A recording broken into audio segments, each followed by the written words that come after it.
Okay, here's a question for you. Can the way people maneuver in, say, high-stakes private equity deals actually tell us something about how they approach dating apps? It sounds a bit strange at first, doesn't it? But yeah, looking at those kinds of unexpected links can show some really surprising things about why people do what they do. Exactly. And that's kind of what makes Ali Hazelwood's book, Not in Love, so interesting to dig into. Even though it's fiction, it really observes human behavior closely. It does. It gives us this unique view into what drives people both at work and, in their personal lives. And if you want to explore these ideas even more, check out Mindful Moments. That's our YouTube channel. Right. It uses AI analysis to help you think more deeply about the book's themes.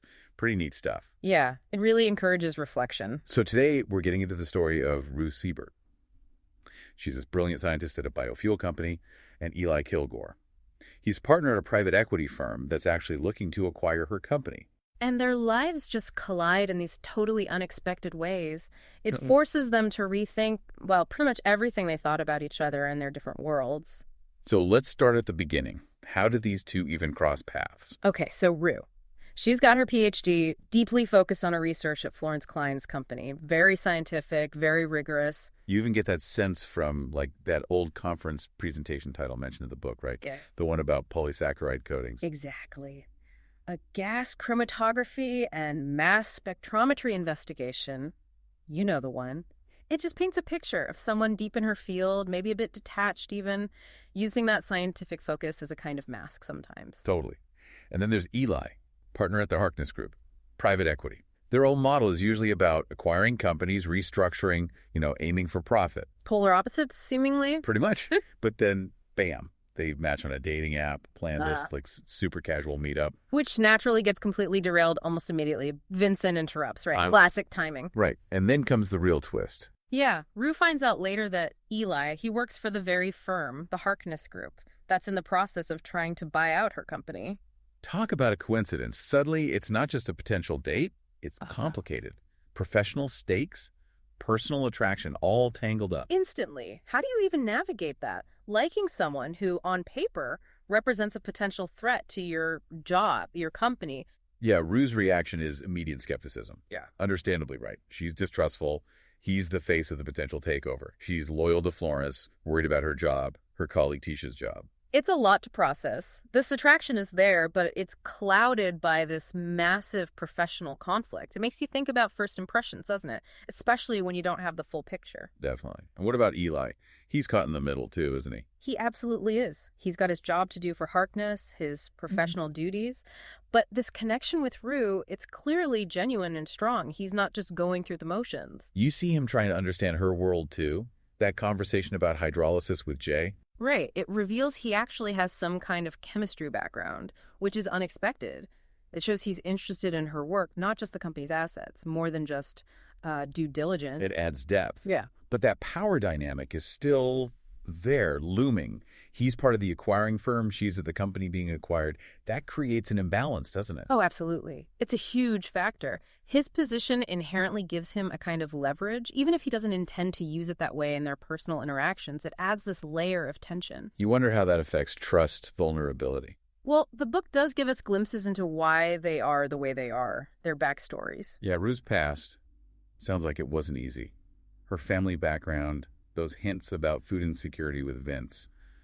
It helps explain maybe why she's a bit guarded, her views on relationships. Past experiences definitely shape how we interact, the defenses we put up, and Eli has his own stuff too, his relationship with his sister, Maya. The tire slashing incident? Yeah. It hints at maybe earlier difficulties, why he might be so fiercely protective now. So they both have baggage, essentially. Pretty much. But what's interesting is how these vulnerabilities start to come out. They have these moments of real honesty.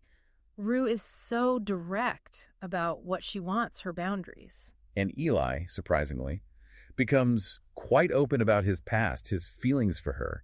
It chips away at that initial professional facade. But just as things seem to be developing between them, Florence Klein enters the chat, so to speak. Ah, Florence, the boss. Yeah. Leader of the biofuel company.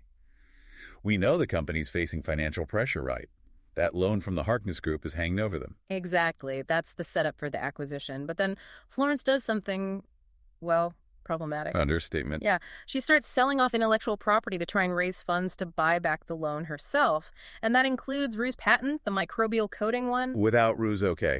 Or even proper board approval of their initial agreement. Correct. Major ethical red flags. It raises big questions about loyalty, leadership, and frankly, what Florence owes Rue. Wow.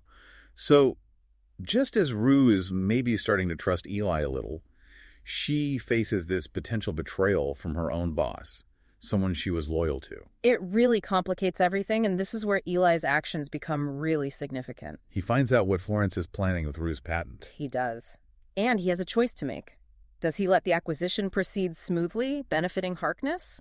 Or does he step in for Rue? And he steps in. Big time. He intervenes directly to protect Rue's ownership of her patent.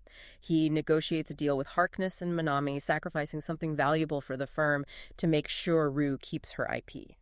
That's a huge move. Professionally risky for him. It could have blown up the whole deal. Absolutely. Yeah. It shows where his priorities have shifted. His feelings for Rue, his desire to protect her, clearly outweigh his professional obligations at this point. And then he tells her he loves her.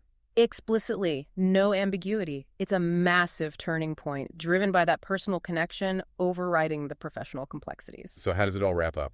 Well, thanks to Eli, Rue gets full ownership of her patent back. Secured. And with that, she hands in her notice to Florence.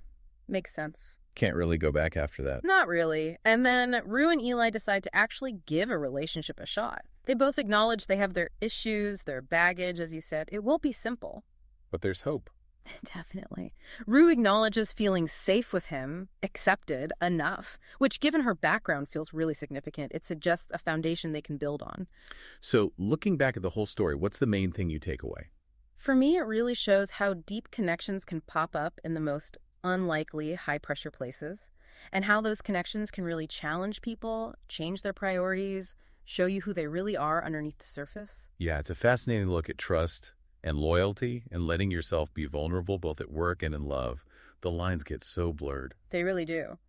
And if this discussion sparked your interest, remember to check out Mindful Moments and our podcasts. We often explore these kinds of themes from different angles. Definitely do that.